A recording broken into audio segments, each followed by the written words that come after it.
Hey guys, welcome back again from Tampa Bay. Ooh, I got a pizza menu in the mailbox. Gotta check that out. Sometimes they open up a new joint and they're pretty good. You never know till you try it. So I had a hell of a weekend. Specifically, Saturday and Sunday, trying to do some what was supposed to be very routine maintenance on my car. I've got a 2012 Kia Soul, and yes, the wife also has one. Hers is a 13. And aside from a little interior lighting option, they're identical vehicles. Pretty basic. They're the Plus models. So they got the larger engine, but they don't have the fancier stuff like the 18-inch low-profile wheels. I am done with the low-profile tires. And the very expensive changes and the susceptibility to nails and screws and the rougher ride, even though we have beautiful roads around here, it's a noticeable difference. I love having normal 17 inches. I think they're 7. No, they're 16s. With the nice fat tires. Let's see, where do I want to go? I want to go this way. So anyway, it's been about 5 years now since I got mine. And it was time to flush the brake system. I'm all for doing routine maintenance, solving problems before they exist. So you know what, 5 years, that's as long as I like to go between brake fluid flushes, you know. I've seen motorcycle systems just 3 years old, and man, that stuff comes out looking like used oil. Normally it's either clutch or brake fluid. It's supposed to be really clear. When it comes out of the bottle, it's almost crystal clear, looks like water, like glycerin. And as it ages, it turns usually a dark brown or black if it's really done. I hear a siren. Which way is it coming from?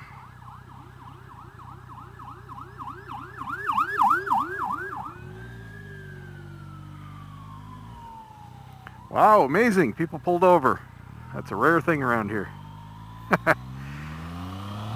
So working alone, this isn't a hard job by any means, but it is very time consuming. You've got to jack the whole car up, get all the wheels off. You have to have some way of doing the flush with one person, which means you have to have at least some specialized equipment. Nothing terribly expensive, but you do need some special tools. And I do have them. I was using my Mighty Vac.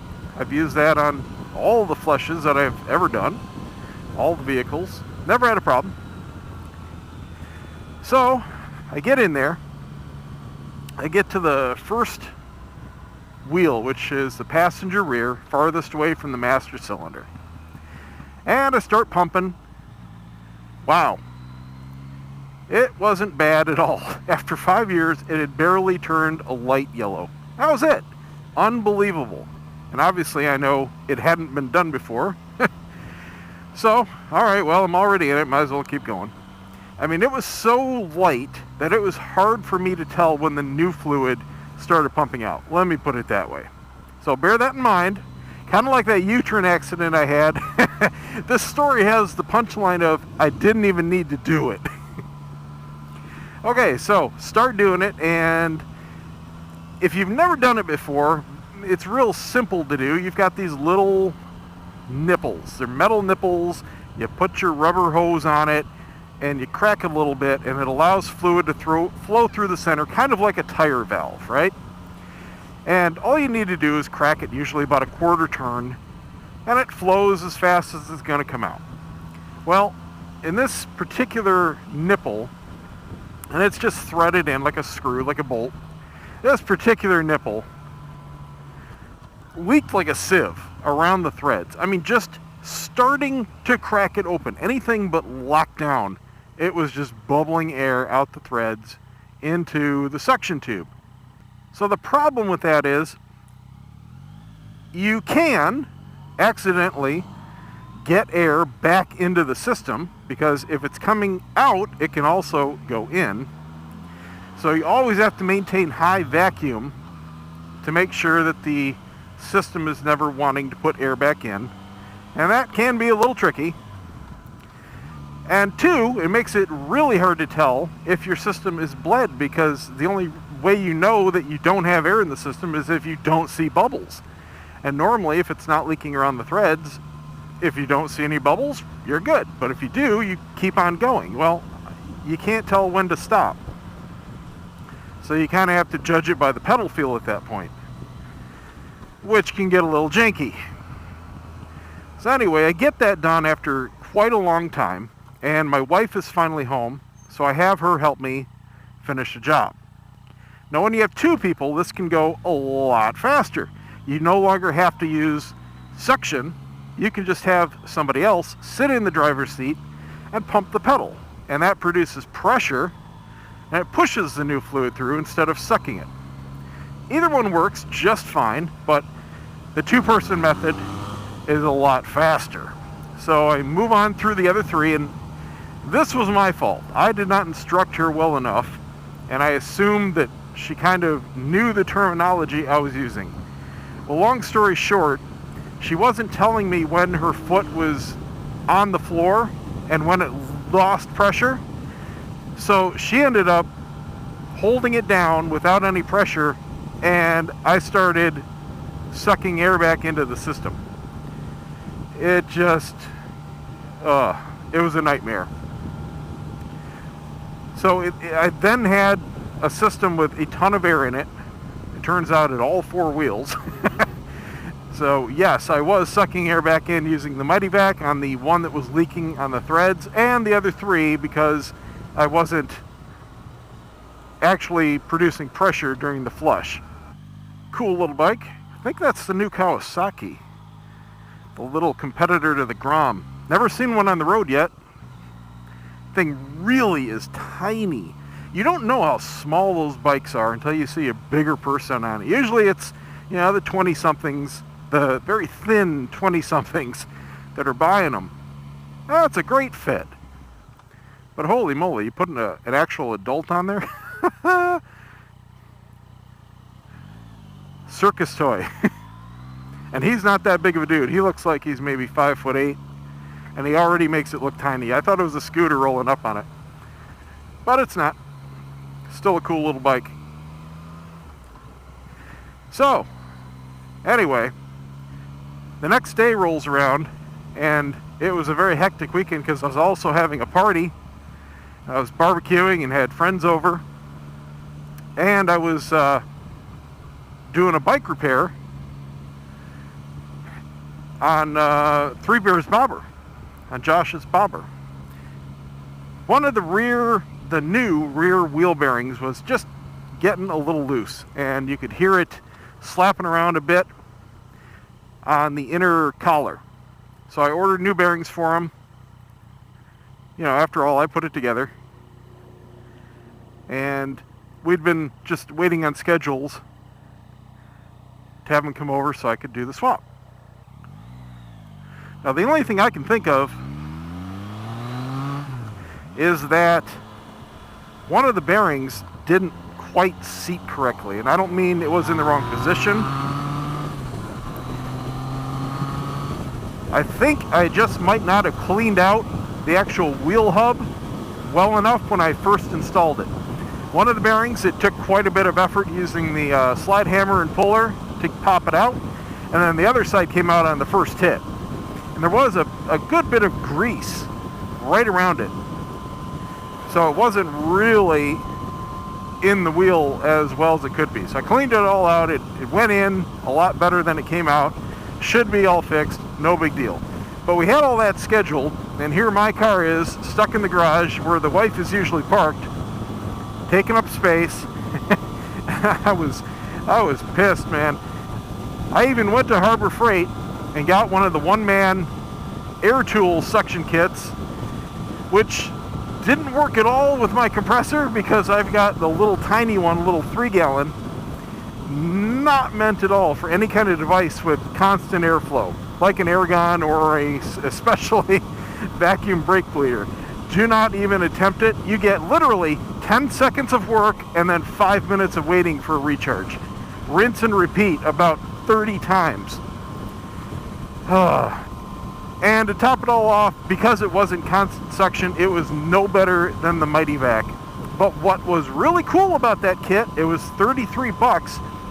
It was really cool to get the feed bottle. So now, even though I'm not using the suction part of it, I don't need to be sitting up there topping off the master cylinder.